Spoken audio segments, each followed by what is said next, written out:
Okay. So we're gonna have an intimate crowd, which is great because my goal tonight was to have a conversation, not simply to impart information.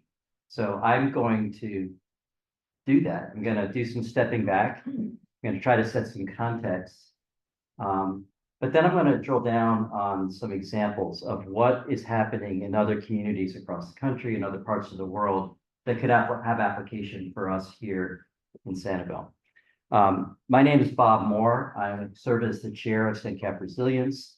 If you don't know about SanCap Resilience, it's a coalition of groups that came together, concerned citizens, nonprofits around the community, on the heels of Hurricane Ian, to ask ourselves the question, how do we support the community to think proactively about being a model of resilience going forward? There's more information over at the info table that I encourage you to check out if you're interested. This program tonight is being sponsored by the Ding Darling Wildlife Society, so special thank you to them for their support and their help with this. And in addition to working with the SanCap Resilience, I'm a part of another coalition group called the Sanibel Captiva Renewable Energy Working Group. And there's a couple of active members in that group who really helped put together some of the content for tonight's evening. They know who they are. My thanks go out to them too. This is what I've got going on at home. At least the top grandkids are here visiting us this week. The bottom ones were here a few weeks ago. But I put this up, we're gonna be talking about planning for the future. And these are my reasons for committing myself to planning for a sustainable future. And I invite you, as you're listening to this content, and then as we get into some discussion at the end, to think about your reasons why this is an important topic to be focused on. I'm going to try to build this talk around a couple of questions. So the first one, just basically, why focus on energy resilience? And we're going to answer that in a very specific way. At least, I'm going to present a point of view on that.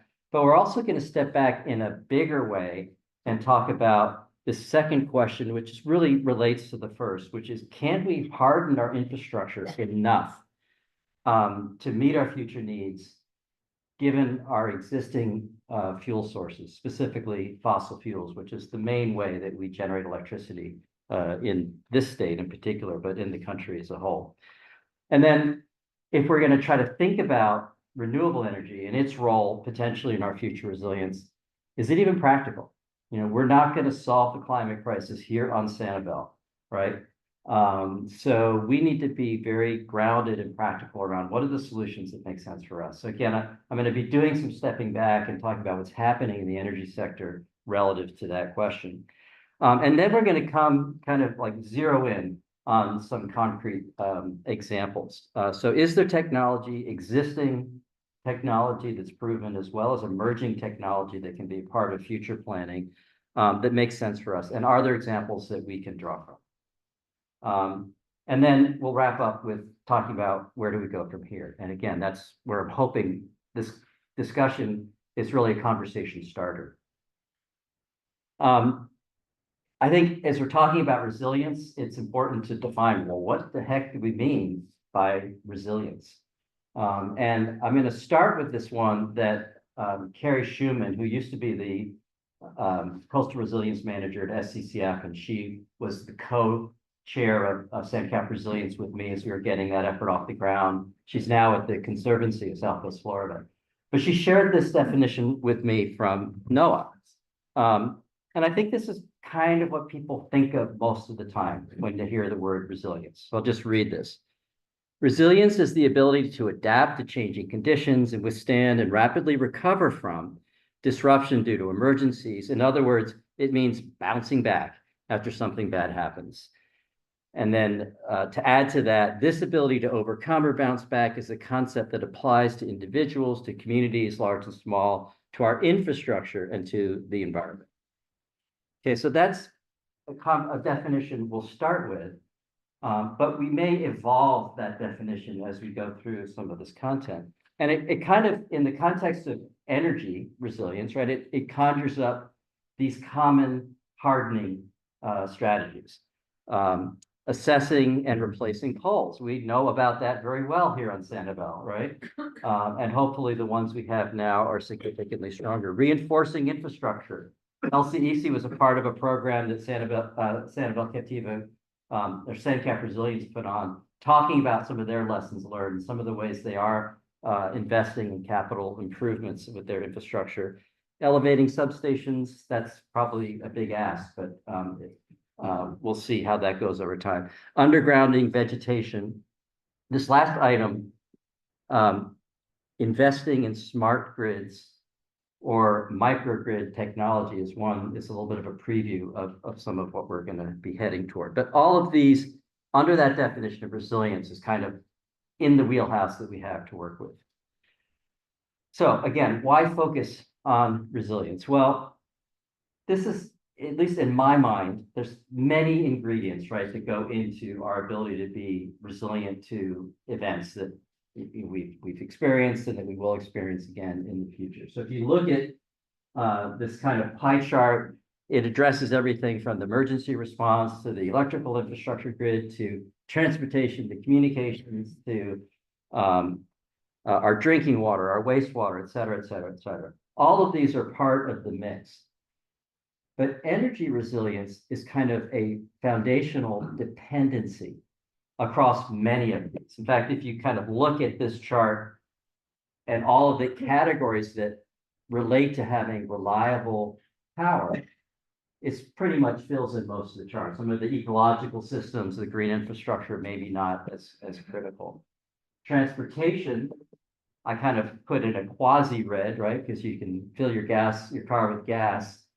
But if you got an EV, like I do, or, not that we have stoplights here, but if you remember what it was like driving around in Lee County after Hurricane Ian, it was a bit of a mess. So it is a dependency, a fundamental issue. So that's one basic reason why it makes sense for us to focus on this as a priority. It leads us into the second question I wanted to address tonight, which is, can we harden that infrastructure enough to really meet our future resilience needs? Again, kind of on the current mix of how we're powering our economy. Welcome, John. Grab a seat. So I'm going to talk a little bit about that and about where we are with climate change. And this is kind of stepping back. It's probably going to be review of content that you are already familiar with. But I think as we're talking about fossil fuels, it's important to start with an acknowledgement that having a cheap, abundant source of energy has been transformative to our economic development in the country globally over the last 150 years. It's raised our standard of living, and it's really impacted almost every part of our lives. Some of you are wearing fossil fuels in the fibers in your clothes, and we drove here. It's ubiquitous. So that access to cheap, abundant energy has been really profound. The challenge that we're facing now here in 2025 is that we're finding that it's not as cheap as we thought it might have been. The costs are coming home to roost. And just to put that in some context, we're now putting 162 million tons of climate warming pollution into our atmosphere every day, every 24 hours. This is our atmosphere, right? You look up in the sky and it looks like, wow, it's limitless and endless, but there really is a very narrow blanket that's separating the systems on Earth that support life, that support us, and open space. And we're filling it with all of these climate warming gases. And we're starting to see the consequences of it. So again, it's no surprise, I think, for people to understand that we're heating up our atmosphere, but we may not be totally tracking with just how exponentially rapid this curve is. Okay, so this is the average global temperatures over the last, well, since 1880. And you can see that since the 70s, it's just been skyrocketing up. And that last line is 2023, which at that time was the hottest year on record by a lot, right? I mean, look how high that goes up. And then 2024 came and it was even hotter still. So we're headed in a pretty challenging direction. And so what is that, what's the consequences of that? Again, I think we're very familiar with this here, having engaged and interacted with hurricanes so much. But most of that extra heat that we're building up in the atmosphere is heating up our oceans. And when we think about storms, that has some pretty dire consequences for us, right? We know that it's going to create stronger storms, bigger downpours, because hotter air holds more moisture, which means more water can come down when that moisture is released. Rapid intensification, all of that energy sitting in the Gulf, for example. Increased storm surge as that heat melts our polar ice caps, and we're seeing an increase in sea level rise. And then an interesting dynamic that we witnessed with Ian was that there's now a change in how the jet stream is moving across the globe, so that it used to be kind of a steady stream that could push storms out quickly. It's now becoming wavier, so storms can stall and sit there for hours, like Hurricane Ian did, and pounded our coast. So you can see, just to paint some examples of this, again, these we're going to sort of draw from our recent memory. So this graph is a graph of the average temperatures in the Gulf over a 10-year period from 2013 to 2023. And again, remember, these were some of the hottest years ever recorded on our planet. So these are elevated temperatures already. But when you look at what happened in 2023, when we had, like my remote is dying, when we had that record heat, you can see that we significantly outpaced those temperatures in the Gulf. And then 2024 was a pile on top of that. And this leads us up to Hurricane Helene on September 26th last summer, right? Now, we got intimate with Hurricane Helene here with the surge that we experienced, right? 150 miles off our coast and still covering a big part of our island with surge. But we also know what happened when it went up to North Carolina and just devastated the region up there. And when I talk about more severe downpours, this one was a great example. Okay. 619 days worth of Niagara Falls fell in rainfall from Hurricane Helene. That's to me a visual that's pretty darn dramatic. And then we fast forward again and we get to Milton a little bit later in the summer. And here's an example of intensification where you can see how, how hot the Gulf was as that storm passed. And it intensified from a tropical storm to a Category 5 hurricane in just 26 hours. Third most rapid intensification. And if you remember, it was 185 miles an hour at one point over the Gulf. I mean, we are fortunate that it reduced to a Category 3 before it made landfall. So why are we reviewing this? Well, a couple of reasons. First, the burning of fossil fuels is really starting to get expensive because these events have consequences. So let's just look at a couple of examples of that. Hurricane Ian, again, we are very familiar with, the most expensive storm in Florida history. Just for a little context, it was $112 billion. The entire fiscal budget for Florida that year was $110 billion. I know it's not apples to apples, but it does put it in context that one storm can be that devastating. Hurricane Helene was probably the most expensive storm ever in the history of the United States, at somewhere around $150 billion for this one event.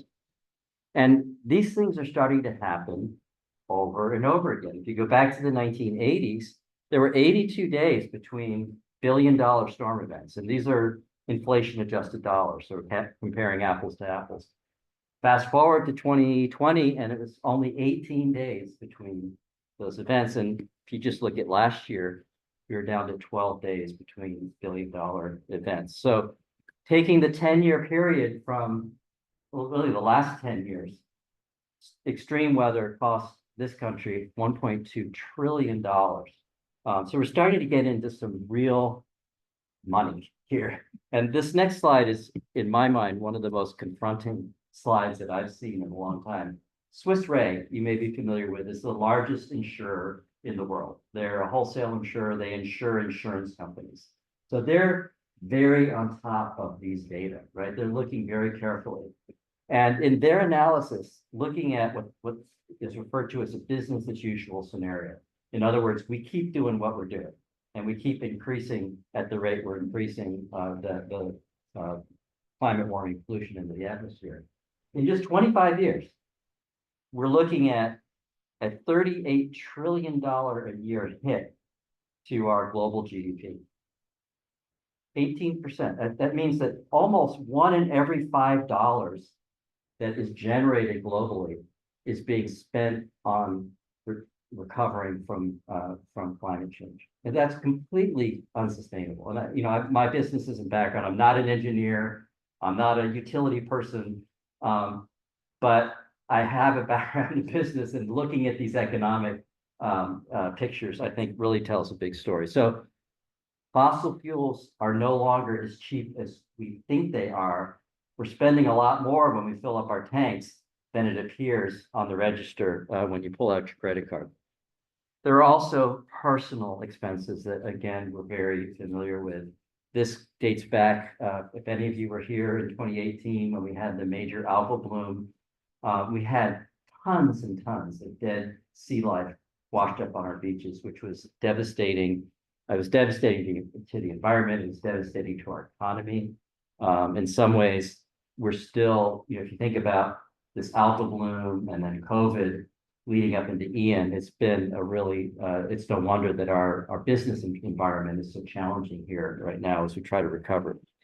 And of course, we're a sanctuary island where we're kind of a community of environmentalists. And so when we see what's happening with the mass extinctions, largely due to climate change, but also the habitat loss, it becomes very personal. But here's kind of what I see as the elephant in the room, which is the second reason to go over this stuff, which is that adaptation to climate change, which is kind of where the whole conversation lives, particularly in our state, around how do we deal with climate change. It's all about hardening and adapting and preparing, but it's going to reach its limits. If not in our lifetime or our kids' lifetime, certainly in our grandkids' lifetimes. And there's no graphic that makes that clearer than this NOAA projected sea level rise graphic. Now, I'm willing to bet that you've all seen this slide multiple times. I know I've seen it in multiple presentations, and you kind of start to become a little bit numb to it.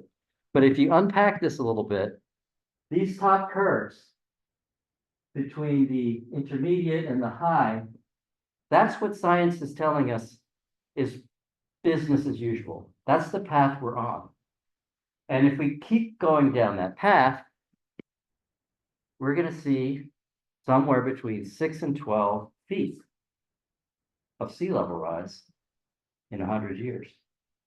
Back that up a little bit, and we're still in 2050, somewhere around 1 to 2 feet. That is staggering, right, for us on a barrier island community to think about that. We cannot adapt our way out of that. We need to think in a more global way around how do we define resilience.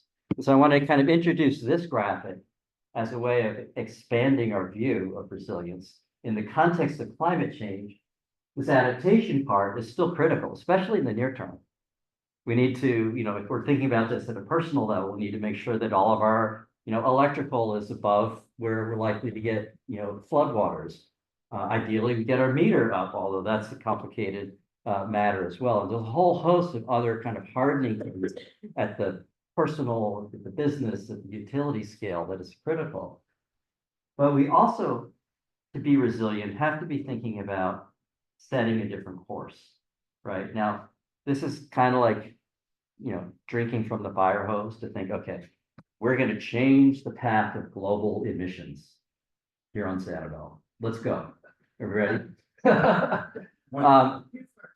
But it is important that we start talking about this because it's not being confronted as we think about our long-term resilience. Now, I mentioned I was in business. As an operations person, I'm the practical guy in the room. I don't just kind of, I don't want to pursue a solution if I don't think there's really a practical pathway to it. So we're going to continue to kind of unpack how does this dynamic relate to the here and now for us in this community. But let's talk a little bit about, so we talked about how expensive fossil fuels are starting to get. And we're now going to talk a little bit about what's going on with renewables. Is there anything in there for us? And I just put this graphic up as a way of sort of defining the problem as it relates to mitigating our climate footprint. So these are the emissions in Florida. It's different if you look at this at a national or international scale, but I thought making it personal made sense. And those two top bars on this chart, or those blue and the red, account for transportation, which is the biggest contributor. We all can attest to that, right? When we sit in traffic out here on Periwinkle and we're breathing the fumes of the truck in front of us. And then electricity. So together, the two of those account for 80% of our emissions here in Florida. So we're going to concentrate on those, particularly electricity, since this is about energy resilience. But those two start to overlap a little bit, which we'll touch on as well. So are renewable energy alternatives practical economically? We have limited dollars here. We need to be smart about how we spend them. So fortunately, today, there's a really great alignment between the need for low carbon renewable energy sources and the economic case for its adoption. These lines all reflect different aspects of renewables. So there's residential solar, there's utility solar, there's wind, there's battery storage, right? Because with intermittent energy, you need to be able to store it when the sun's not out or the wind's not blowing.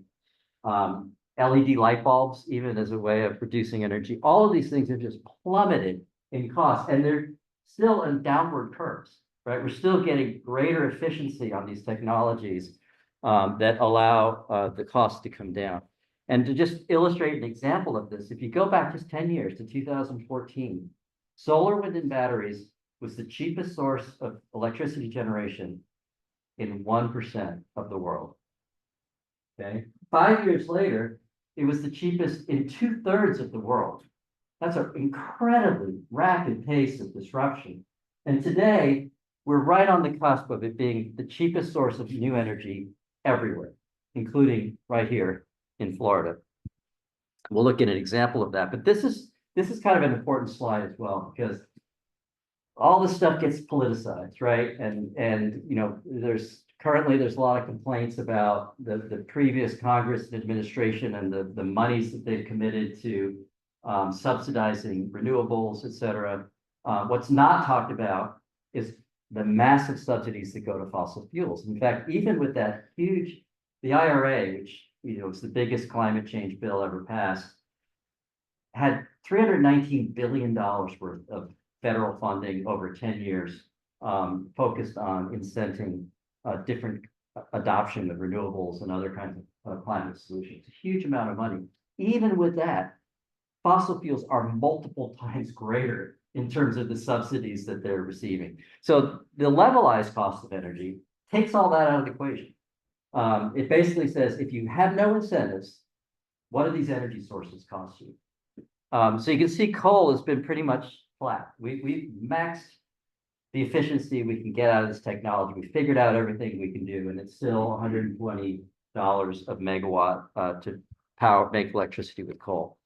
Gas, mostly flat, although you see there's been a dip because we had this incredible boon with fracking, where we generate all this gas, and it helped bring some of the costs of that down. But what's not sort of reflected here is the volatility of the cost of gas. You get a war in Ukraine, and suddenly there's a lot of up and downs with that. You see it with gasoline at the pumps as well. But it's significantly cheaper than coal. Now, interesting, I'm not going to spend a lot of time talking about nuclear. We can get into that in the discussion later if people are interested. But it's the only technology that has actually gotten significantly more expensive over time, at least as we've known nuclear. There are some new versions of nuclear power that are on the cusp of development. But compare that to what's been happening with wind, where you see this dramatic drop, and it's now at a levelized rate, much cheaper. than any of these other sources of energy. And solar is even more dramatic, just precipitous fall. And now the cheapest source of new energy, independent of incentives. Same thing's happening with storage. Battery prices just keep coming down as demand has been skyrocketing. And similarly, this is happening in the automobile, in the transportation sector, where you have this gradual rise in the price of combustion engine cars, which you sort of expect over time, they get more expensive. But the price of EVs has just been dropping, similar to the other technology we've been reviewing. And at some point, these lines are going to cross. So there are people who argue that the lines have already crossed. But when they do, and it might slow down because we have an administration that's sort of not interested in supporting this with incentive, with policy. But when these lines cross, and it's not only cheaper to operate and maintain an EV, but it's cheaper to buy it. Imagine how quickly that adoption is going to shift. And then I would be remiss not to talk about all the ways we waste energy as a society. This is just one example. The average commercial building is estimated to waste about 30% of the energy that it uses to power, to heat and cool and light itself, et cetera. And just producing energy with fossil fuels is very inefficient. Electricity generated from burning gas or coal, more than 60% of the energy is wasted as heat. And it's even more dramatic with cars. Over 80% of the energy we burn in our cars is wasted as heat. So electricity and renewable energy is far more efficient. And similarly, the dollars are following here. So if you look at the global market for energy efficiency, it's almost tripled over a 10-year period. And again, the curve is going upwards. So all of that leads this group. This Rethink X group is a think tank consulting group that specializes in looking at the economic disruption from new technology. And they have a reputation of being accurate around some of the things that they predict. So they're saying, because of all of these forces in the energy sector, that we're on the cusp of the fastest, deepest, most profound disruption of the energy sector in over a century. And I'll just read a little bit more of these fine print here. Our analysis shows that 100% clean energy, clean electricity from the combination of solar, wind, and batteries is both physically possible and economically affordable. It's all, like I said, it's almost the cheapest source in all the world. Adoption of solar, wind, and batteries is growing exponentially worldwide, and disruption is now inevitable by 2030. Okay, we're almost at 2030. Because they will offer the cheapest electricity option, coal, gas, and nuclear power assets will become stranded during the 2020s. This is a pretty dramatic prediction. And no new investment in these technologies is rational from this point forward.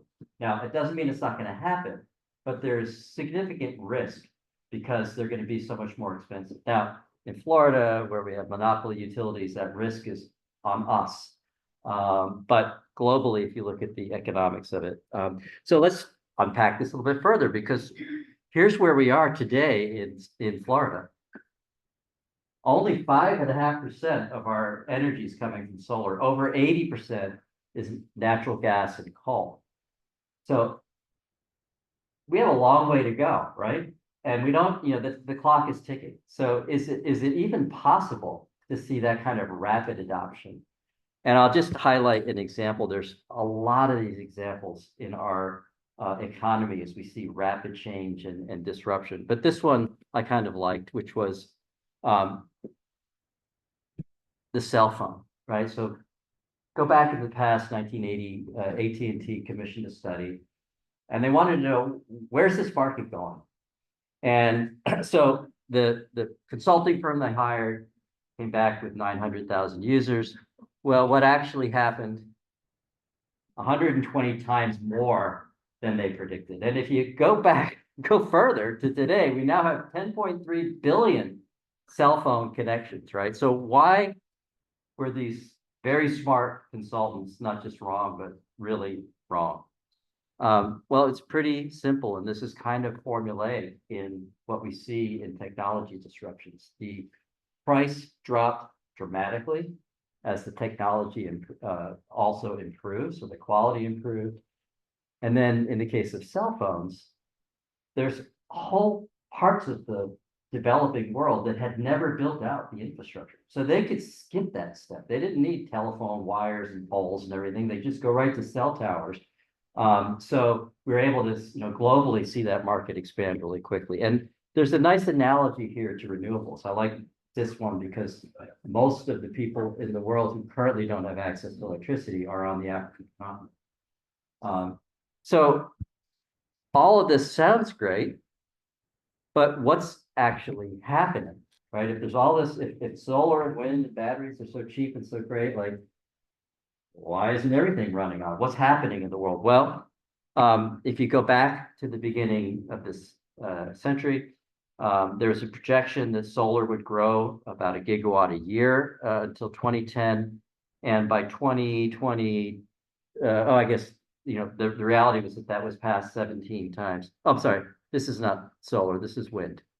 No, it is wind, solar, sorry, getting myself mixed up. But in just the last couple of years, it's grown so much that it's now 445 times greater than that initial forecast. So this disruption is happening. We'll give a couple more examples. This is the wind example where they're expecting 30 gigawatts by 2010, and in reality, by 22, that had been exceeded 31 times. So again, pretty dramatic rate of growth. And so what's that mean for what's happening in the energy sector? Well, if you look in 2023, almost all of our new electricity coming online was from solar, wind, and batteries, right? Because of the economic drivers. We don't have, it's not like utilities are somehow seeing the light and going, I'm, now a conservationist. These are economic drivers. And 2024 was even more dramatic, where 93% of new electricity coming online was from solar, wind, and batteries. Add a little bit of nuclear to it, and we're at 96% coming from carbon-free sources in our country last year. And this is happening around the world. Here's the European Union. In 2023, 95% of their new energy coming online. And of course, they have a lot of motivation since they've got this dependency on Russian gas. Even China, where it's one of the parts of the world where coal still makes sense economically, but they're making vast investments in renewables as they try to modernize their economy. In fact, China has invested more in renewable energy and electric vehicles than the whole rest of the world combined, and has also built out a supply chain because they see the writing on the wall of where this global economy is going, and they're trying to own the markets in the developing world. We're going to have some big catch up to do.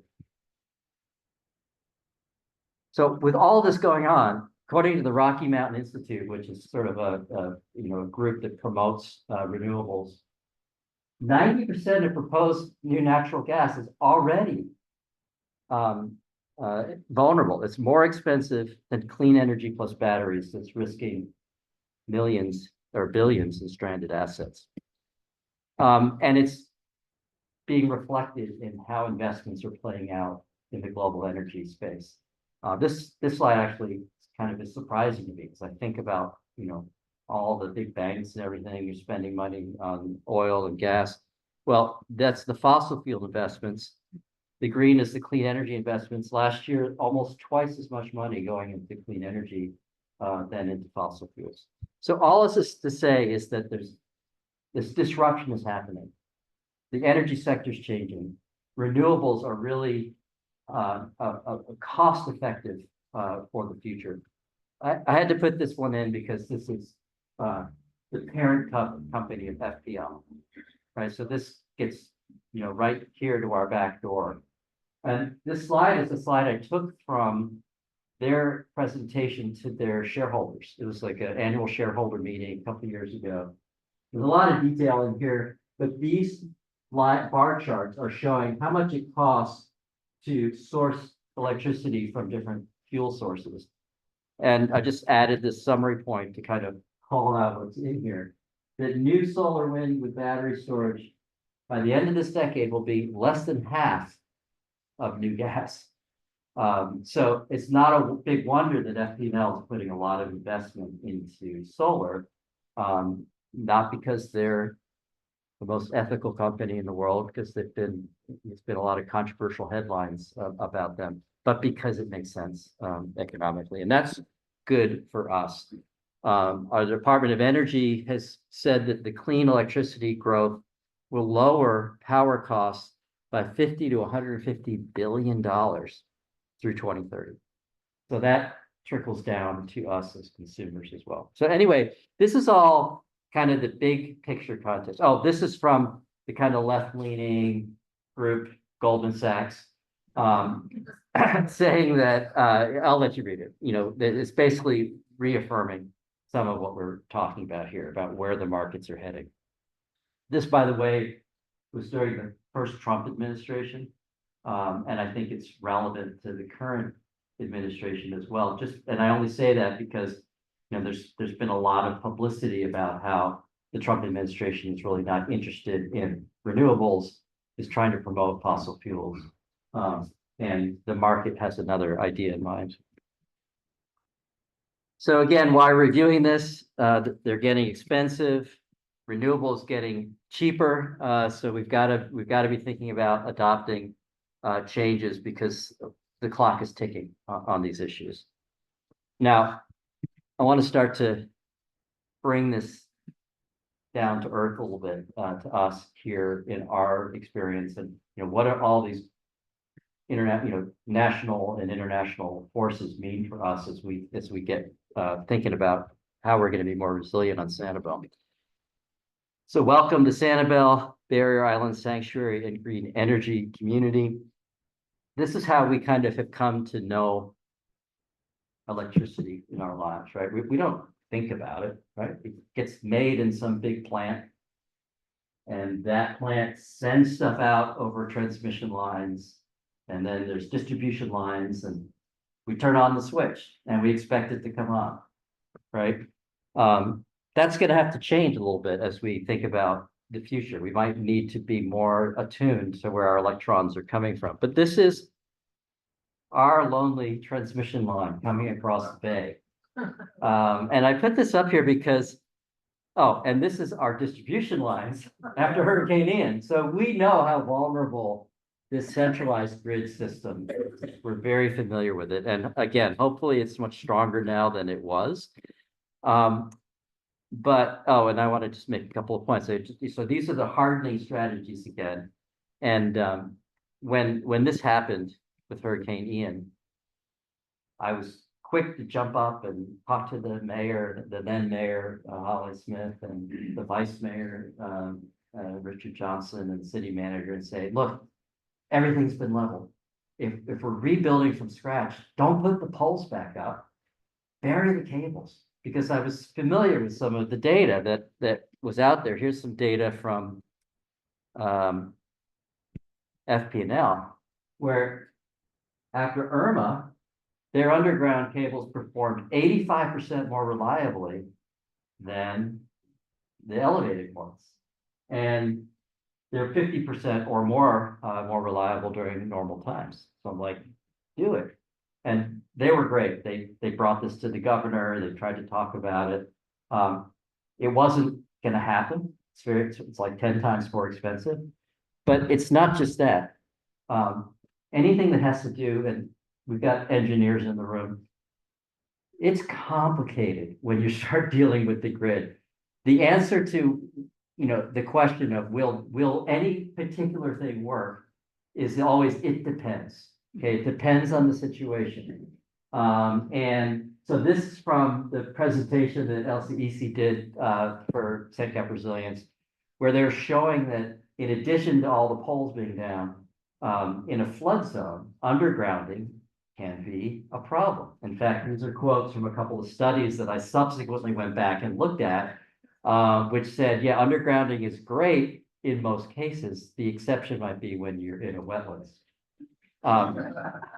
So I got my lesson on undergrounding. It's not as easy as I thought. And actually that's going to be true of all these examples, right? Like I said, I'm talking about these things at a high level. I'm not giving the detail here, how is it going to work? But we'll have to unpack that as we go.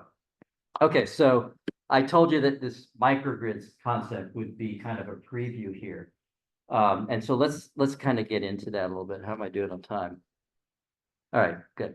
Too bad. I'm going to go another 10 minutes or so, and then we'll sort of get some reactions from the group. So this is a blog from a grid professionals group, talking about what's maybe one of the most vulnerable parts of our energy system. And essentially what they're saying, well, I'll read it. The weakest part of America's power grid is the transmission lines.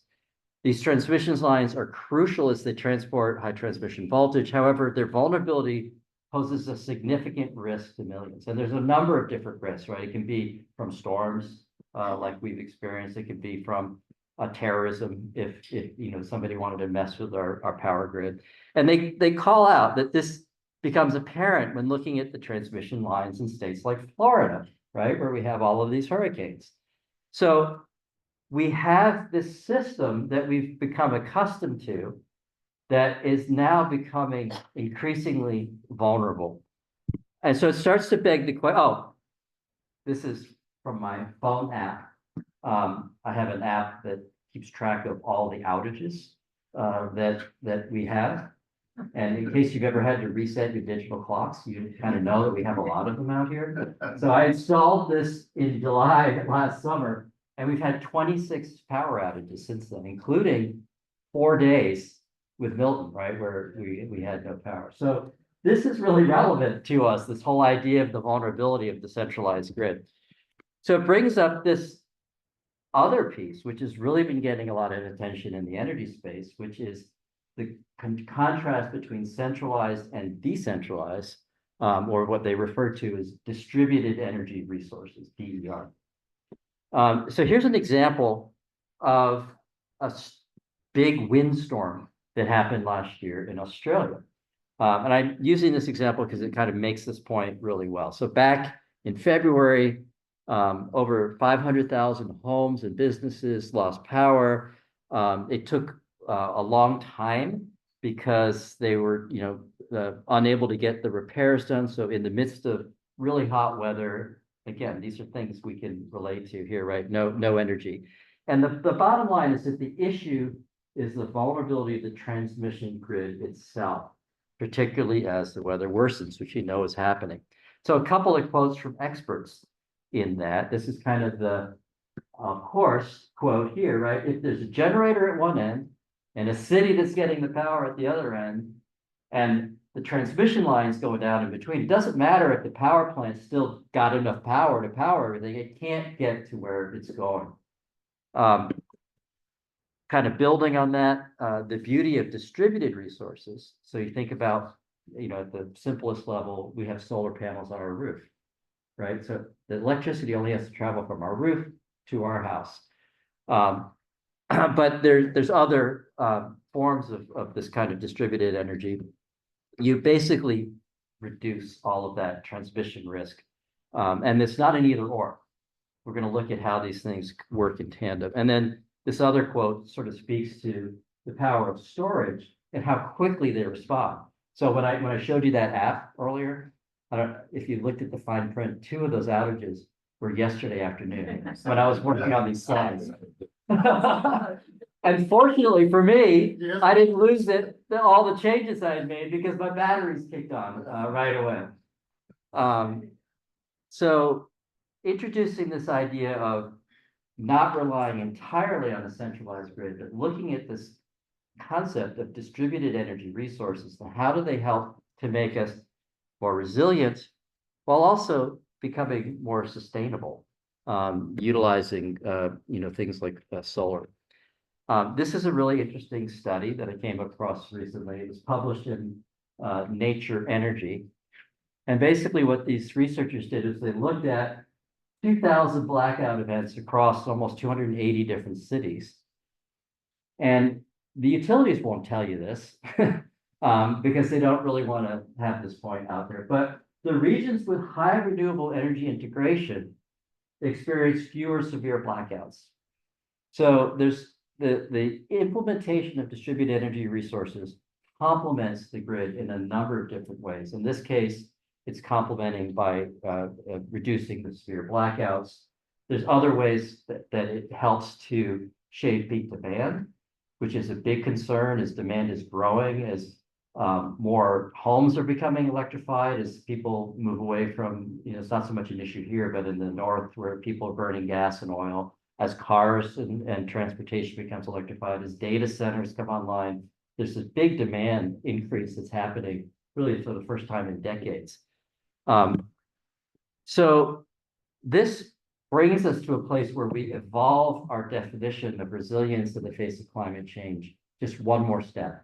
So it still has this idea of kind of two circles of adaptation and mitigation, right? But in this graphic, it's showing this kind of nice overlap where there's this sweet spot where you have strategies that both reduce your carbon footprint, but also make you more resilient. So you can be more resilient, you can take advantage of lower cost energy sources, and as a bonus, you reduce your carbon footprint in the practice. So when I talked about being somebody who's kind of practical and wants to focus on solutions that really can work for us and aren't primarily us trying to just be heroic climate change warriors, but really trying to find practical solutions that will make our island more resilient. This is kind of the sweet spot, and I'll just kind of highlight some of these examples a little bit more fully. So the mitigation side is straight reduction of carbon footprint, right? Renewable energy, energy efficiency, sourcing, our building, green building from sources that are less impactful, and sequestering some of the climate pollution in the atmosphere.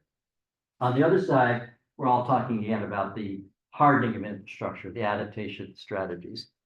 In the middle, there's this, again, this sweet spot of some technologies that some of which are already tested and proven and are, as I was showing earlier, are being adopted at a really rapid rate, transforming the energy sector. We'll look at some examples. So microgrids and solar and storage are examples of those existing technologies. Virtual power plant, I'll define a little bit more, but it's kind of on the cusp between proven and implemented and emerging. And then vehicle to grid is kind of more on the emerging side, although almost there. And the concept behind that, we'll talk a little bit more about. But basically, as more adoption of electric vehicles happen, there's big batteries in those cars, and you're not driving all the time. So there's some real potential to tap into that. And then I threw in the sustainable transportation, not because it relates to our electricity resilience, but again, as we electrify more of the transportation sector, it actually starts to overlap with our ability to reduce our footprint from transportation as well. So how many attended the Cody presentation a couple weeks ago where Dr. Ankerson was presenting? Okay, it's an overlapping crowd. So this is a slide from his talk. So most of what he covered was about adaptation strategies, nature-based solutions that we need to look at as a community. But he highlighted microgrids as an example of a technology that could help us reduce our carbon footprint while we're strengthening our resilience. So it's not really that complicated. It's kind of a technical word, but basically what a microgrid is, it's a self-contained grid that has one or more power sources. So it could be wind or solar, could be storage, batteries to go with that. It could be just a generator, so that if for example, if your primary source is solar, but it's nighttime or it's a cloudy day or something, you've got no loss of power. But these power sources feeding the load, okay, so that they're homes or businesses or whatever. And it can be independent. It can operate when the grid's not functioning, but it can also, it's got this kind of controller function, which connects it to the grid so that during sunny skies, they're working in tandem with each other. And as I kind of referred to before, it has some benefits to the grid in terms of demand management. So let's look at where some of the places are that this is being applied. So probably the biggest use case with microgrids is with military bases here in this country and around the world. The US military has sort of caught on to this idea that there's a lot of vulnerability for them to rely on a centralized grid to be able to power their operations on a base. So they're doing lots of investment in solar and storage. They're using other kinds of technologies as well. I think there's some interest in clean hydrogen, potentially these modular nuclear devices. But I put this up here because it relates to our own sort of emergency or essential services, right? We're building a new police station. Wonder if we should do something with that. We're putting in a new fire station, and our water and wastewater. We'll look at some examples there. In fact, wastewater, right? So you may remember that back to Hurricane Ian, we had no power for our wastewater system, right? Our lift stations. And even though Island Water was in a position to be able to send water to our homes, they couldn't turn it on because that water had no place to go. So it prolonged the time before we could get operational in our homes and businesses. Similar, but on a smaller scale with Milton last summer, right? The city, we had a bridge. We could have driven home to our houses, but the city had to ask us to hold off on coming back because if we flushed our toilets and turned on the showers before those lift stations had power, we might have a bad surprise bubbling up in the living room. So I picked this one as an example because here's a great source. This is a bigger city in Indiana, but they targeted that same vulnerability and said, can we use a microgrid to keep our wastewater system functional? Here's another example on a smaller scale. So in Hawaii, in a very remote part of the islands, they're using sort of a small microgrid or a nanogrid on a small scale. So could we use this concept of nanogrids to power enough of our lift stations so we can keep water flowing again when the grid is down? There are now whole neighborhoods being powered by microgrids. This is up in the Tampa area, where this group of 37 homes is being powered. Each of them have their own solar and batteries, but there's also a centralized connector that ties them all together. So they have backup if there's not sufficient, and essentially zero outage for a community like that. Another example up in Vermont, you may, if you're from that part of the world, or following the news, Vermont's had a terrible time with storms and flash floods, and so Green Mountain has been looking at some of these innovative techniques, deploying storage through batteries and microgrids to keep customers connected while lowering their costs. None of us mind when we have cheaper electric bills, right? This one is an interesting one too. So it's still Green Mountain Power, but their zero outages initiative. Actually, I think this slide is out of order, but it's a similar concept. In addition to doing neighborhood microgrids, they're looking at these virtual power plants where they found that it's actually cheaper for them to put batteries in people's homes and pay them for access to those batteries than to do some of the build out to make the wires invincible to falling trees. This one is one of my favorite, solar to support our schools. This is up in Pinellas County. This town put a microgrid on their school. They're able to save enough money to go from being in a deficit to having a surplus so they could give their teachers a raise. And this is another example I just found recently in Wisconsin, where the school system expects to save $190,000 annually in their power bill. So solar microgrids is something I think we need to look at locally, even on a smaller scale, just looking at individual businesses and nonprofits and homeowners. This one down here on the corner is Ariel's and my home. And we've got a system that will pay for itself in 8 years. So we're about 5 or 6 years into that right now. And over its lifetime, save us tens of thousands of dollars, which more than pays for the batteries that we put in after Ian when we wanted to be able to keep our power going when the grid was down. SCCF, we worked with the Renewable Energy Working Group, worked with them to help get solar on their new headquarters building. Bailey's, I know the Johnsons are planning to go solar again when that finally is rebuilt. We're a conservation community, right? We don't want to cover our conservation lands with solar powers, but with solar panels, but there's interesting ways that we can solve that problem, looking at parking lots, looking at floating solar arrays. We have a lot of retention ponds. Some of those ponds have issues with algae. Covering them with panels can actually lower the temperature of the water, which can help control some of those alpha blooms. It also cools the panels that makes them more efficient. So it's an interesting potential technology. Oh, this isn't French, but how about if we put solar panels over our 26 miles of bike paths, Alan? We put that on your board meeting agenda. So again, microgrid, solar and storage, we're kind of running out of time, but I'll just highlight what these other things are. So virtual power plants is basically taking existing power that exists on homes and businesses. So it might be solar, it might be storage, and linking those things up together so that the utility can draw power from those sources without having to build new power plants. And there are examples of that happening. This is, again, Green Mountain Power that's putting in place virtual power plants.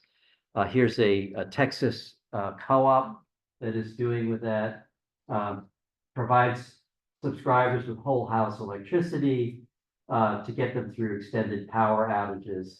And again, consumers are being compensated for being able to provide that electricity. So the cost of the battery becomes actually a moneymaker over time in many of these cases. This is out in Glenwood Springs, Colorado.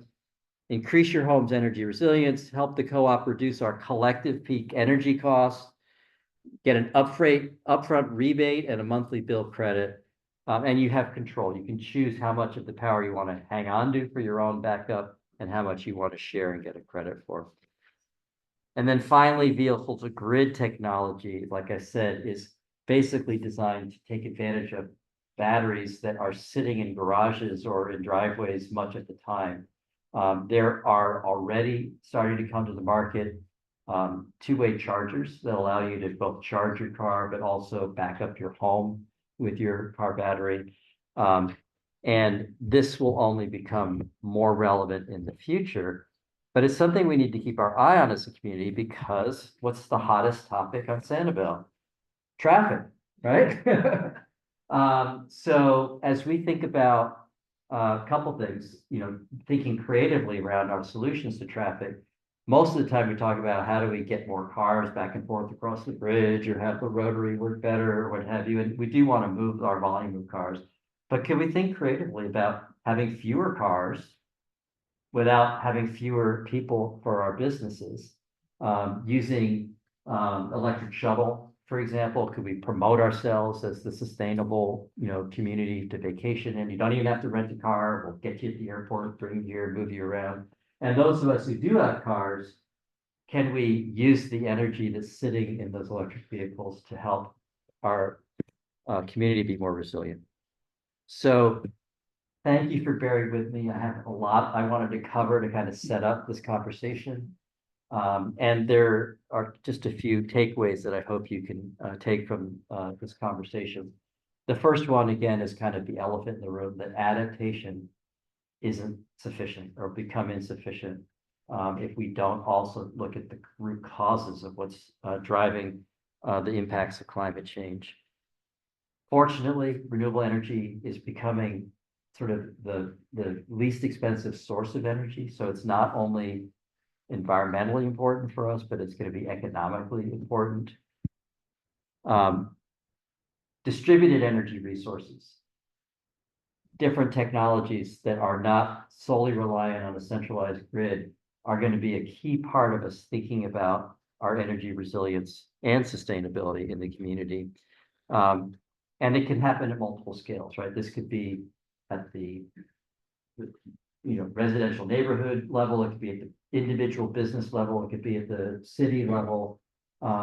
We all can participate in this. In fact, in terms of where we go from here, and I did put this caveat in here about the devils in the details because unpacking this stuff is complex. But our city is in the middle of a lot of planning right now, right?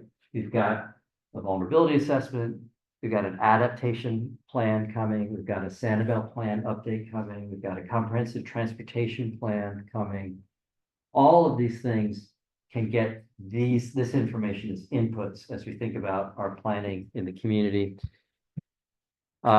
We as individuals or as leaders in nonprofits or businesses can be kind of on the leadership end of making these changes. SCCF, for example, has made a commitment to expand its solar investments. And again, it makes sense for them economically over time. Our utility has some benefits and some challenges, right? Because it's a co-op, we're all members, right? If you're a customer, you're a member, you have a voice, and we can exercise that voice. But there's challenges too. LCEC is a distribution only co-op. They buy all their power from FPL, so they're under contractual obligations. They have different kind of regulatory constraints. So there's pros and cons of the situation we have here, but LCEC is open to dialogue, so we should be talking about these things. And then I just encourage everyone to be engaged in the ways that make sense for you, whether it's personally making investments in your own home, definitely participate in these planning efforts in the city. But these are important issues at the state and federal level as well. So stay tuned, stay engaged, and I thank you. I'll wrap it up there and see if there's some comments in the group.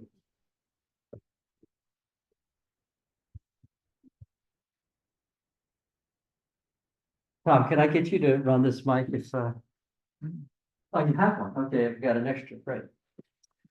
So, like I said, I wanted to cover information to get some context, but I wanted more to have this be a conversation starter. So I'd love to hear kind of what you're thinking as we've gone through that. What's on your mind, Walter? Bob, living in a condo, thank you. Living in a condo, yeah, it's not on. Maybe we're gonna have. Is it on now?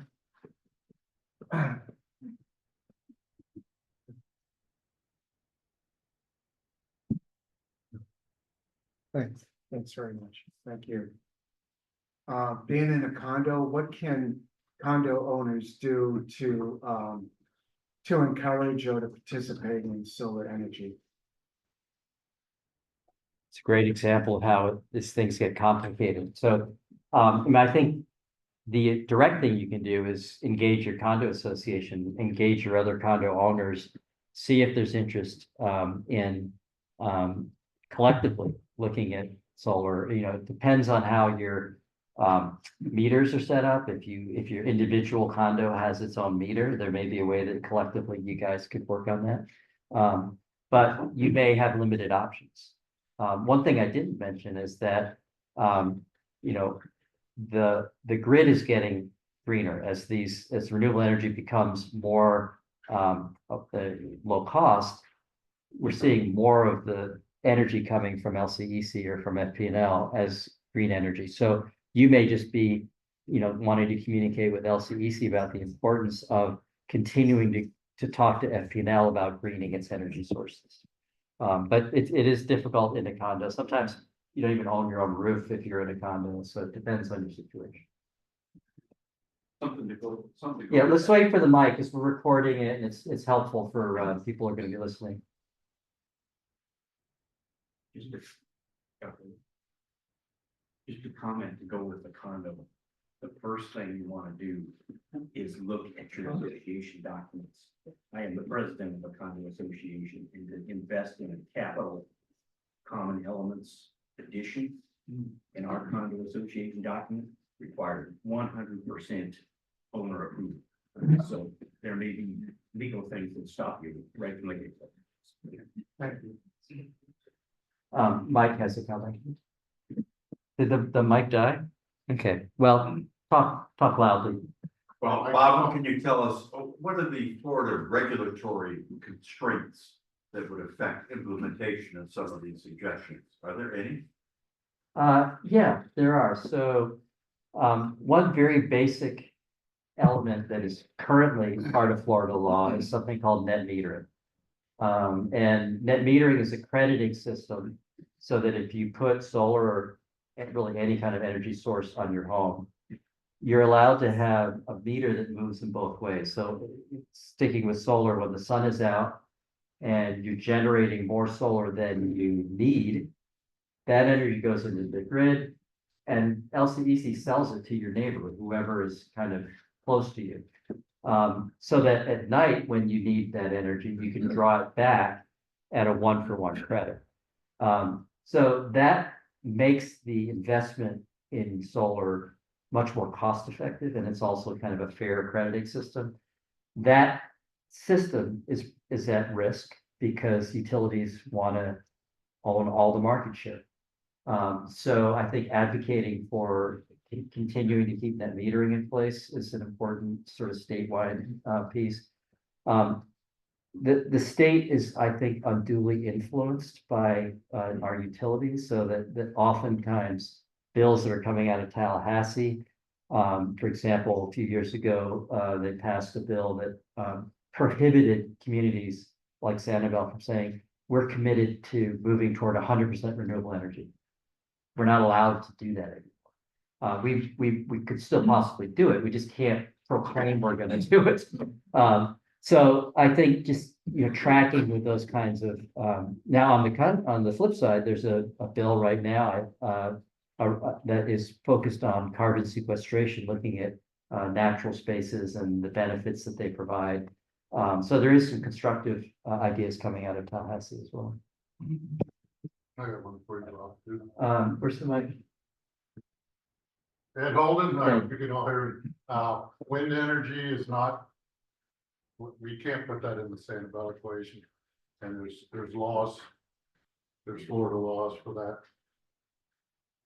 So let's not get too excited about wind right now. Yeah, no, Plus- wind is fantastic in the grain belt and along the northeast and northwest coasts. Yeah. And There's some argument that it might now with the technology be something that could happen in the Gulf. But generally in Florida, onshore wind is just not a reliable source for it. right, and there's regulation too. But waste energy, actually Lee County's pretty good at that. So they're shutting down the recycling center here. We can burn the trash. I know we don't like to burn things, but at least it's not going to landfill. So, one of the better, there's a utility operating in Florida that does it. Why doesn't LCEC say, all right, if you guys want to be greener, we'll sell you this power for 10 cents more a kilowatt or something like that. That would be just something LCEC could do for us right now. Other than that, amen, Bob. Everything he said is right. And, This is my electrical engineer here, so. and then there's the wave energy too. I'd like to see a couple of megawatts coming out of one of these passes, especially up on Captiva where they're doing all that new construction. Let's get a couple of megawatts out of that, the tide change. So anybody wants to get into some real alternative, I think, well, I got the microphone sort of working. If Sanibel's gonna do anything, we have to bond in groups, exactly what Bob said. It could be just 2 or 3 houses, it could be a homeowners association, one condo, then that sets the precedence. But let's do something fun, like let's do one of the, tidal things. And then everybody's gonna look to Sanibel, not that we're gonna be, the end all be all, but it's like, wait a minute, they can do it, why are we doing that? And you could do those little tide things all up and down the coast. So there's a lot of other that Bob didn't talk about that could help. And then you add it all together and you get to that one slide, what do we need, a couple of megawatts to make San Antonio? One thing I think I skipped over, on one of my slides, I skipped over this, but, the Department of Energy runs a program, they call community cohorts, where they connect communities that are looking at similar solutions. And there's currently one, and they provide sort of consulting technical assistance to help communities think about how a technology might apply in their setting. And San Antonio's currently, involved in one on microgrids. So the city is looking at this as a potential, solution already.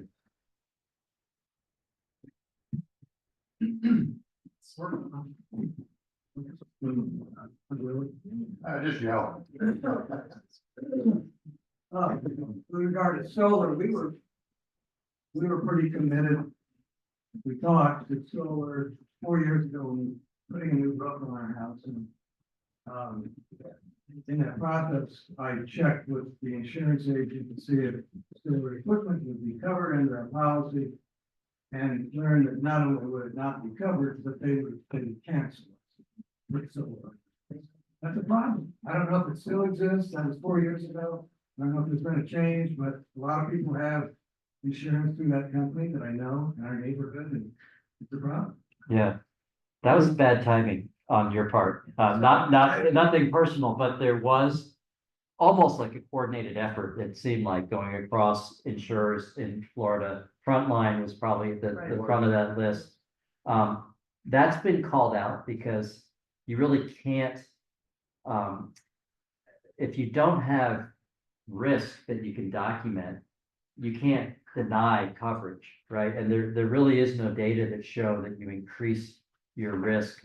And a lot of these insurers were also talking about this net metering thing and describing it almost like it was a business, and that they would be liable because you would claim lost revenue because you weren't getting the credits, which is not at all true. It's not a revenue source, it's a crediting source. So it is better now, actually. The Solar United Neighbors is a statewide group that facilitates solar adoption, and they've been really active in trying to engage with the insurance industry on that issue. Just on that point, I also have the same insurance company, and I have solar on my roof and was threatened with the things you talked about. I noticed this year when I renewed my policy, first they renewed it, so I was happy with that. Second, they did put very specific language that the coverage does not include the solar, but includes everything else in the house, is at least what they did for me on. And the good news is. Well, the good news is that I installed my solar system 5 days before Ian. And I believe it helped protect my house and roof, because the system itself reinforced the roof.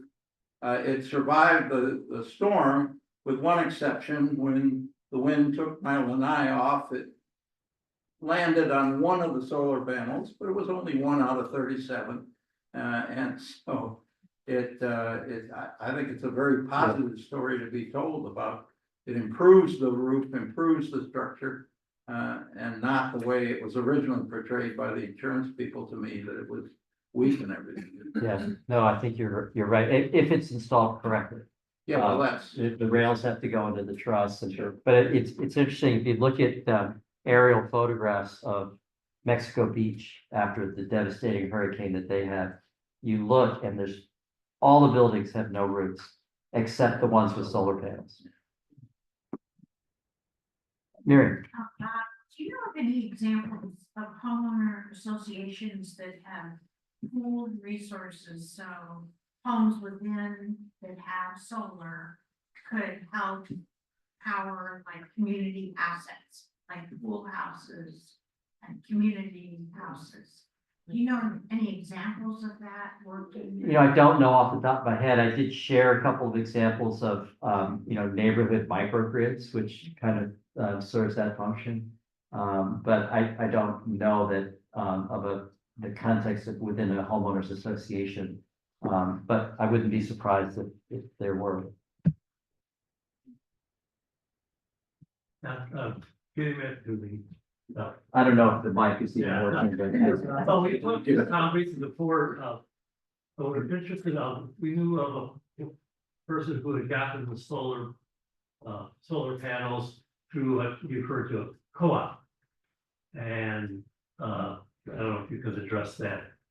Yeah, so the renewable energy working group that I mentioned earlier reached out to Solar United Neighbors to bring a co-op to Lee County and Collier County.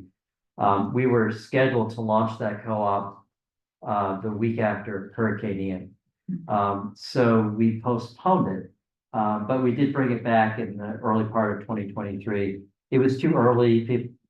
People weren't ready, but we did have several folks who signed on to that co-op. So the idea is that you come together as a group, you collectively decide on an installer, a single installer. And a lot of the expense that installers have is their marketing, their sales effort. So if you could bring them a block of people who are all going to go solar, then there's some overhead that they can shave. So we can get some better pricing when you do that. That's been a strategy that Solar United Neighbors, the group that I mentioned, has been deploying across the state. That model is actually evolving a little bit, but yeah, that's a possibility. Bob, do you know when they might do a new cycle? They're sort of moving away from the co-op model as they've done it, and they're partnering with another group that is doing something similar, but the partner group in a co-op is completely democratic, right? So each of the people who are in the co-op volunteer to be a part of a review committee and look at proposals and decide on the installer.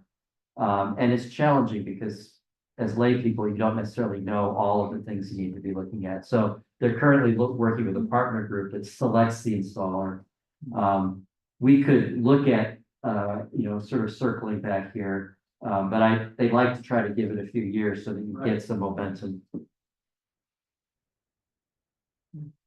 Why are they getting rid of the recycling center? That's a whole nother topic. Let's talk about that as our. No, I'm just saying, I don't know, I guess. I think the short answer is that the city has a contract with Waste Management to do curbside recycling. Having the recycling center there is a cost to the city. It's a bit of a headache, I think, to the city. Their contractors leave debris there. There's a whole host of reasons why it's really been inefficient for the city to keep that going. And there's, I think, adequate alternative to make sure that people get their recycling picked up. Well, you can burn the stuff in the other cans, the trash. Any last comments or questions? Just one question, are there any financial incentives left for either commercial or residential solar projects? That answer gets a yes, but. Okay, so all of these, so there's, in the tax code, there's a 30% tax credit. So if you put solar or batteries on your home, you can discount your taxes by 30% of that amount. There's a lot of wrangling going on right now to try to remove those credits. And technically, like I said, the tax law has those things embedded in it. But I think there's some risk, unfortunately, with it. That you're probably better off as individuals in terms of you're being able to take advantage of those credits. The other tax credits for businesses that are working on commercial scale work or nonprofits. So, for example, one of the things that I was working on with CHR here was funding that a group of nonprofits in our state received to put solar on low-income housing, which is a perfect win-win, right? You give people access to clean energy, you reduce their energy bill, and the current EPA is trying to claw that money back. We think will prevail, but it's all kind of dicey right now. Thank you. Thank you all for sticking in and appreciate your attention.